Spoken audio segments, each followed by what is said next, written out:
বঙ্গোপসাগরে অবস্থানরত ঘূর্ণিঝড় মন্থার প্রভাবে সারা দেশে ৫ দিন বৃষ্টির আভাস দিয়েছে আবহাওয়া অফিস। আজ থেকে ১ নভেম্বর পর্যন্ত রাজধানী ঢাকা সহ দেশের বিভিন্ন জেলায় বৃষ্টি অথবা বজ্রসহ বৃষ্টি হতে পারে। ঘূর্ণিঝড় মন্থা মঙ্গলবার সন্ধ্যা অথবা রাতের দিকে ভারতের অন্ধ্রপ্রদেশের উপকূল দিয়ে অতিক্রম করে স্থলভাগে প্রবেশ করবে। এ সময় দেশের উত্তরাঞ্চলে হালকা থেকে মাঝারি বৃষ্টি হতে পারে। বুধবার থেকে বৃষ্টিপাতের পরিমাণ বাড়তে পারে। এ সময় সারা দেশে দিন ও রাতের তাপমাত্রা সামান্য কমতে পারে বলে জানিয়েছে আবহাওয়া অফিস। ঘূর্ণিঝড় মন্থার প্রভাবে চট্টগ্রাম, কক্সবাজার, মোংলা ও পায়রা সমুদ্র বন্দরকে ২ নম্বর দূরবর্তী হুঁশিয়ারি সংকেত দেখিয়ে যেতে বলা হয়েছে।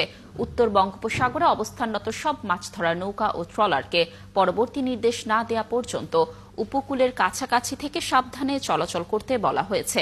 সেই সঙ্গে তাদের গভীর সাগরে বিচরণ না করতে বলা হয়েছে।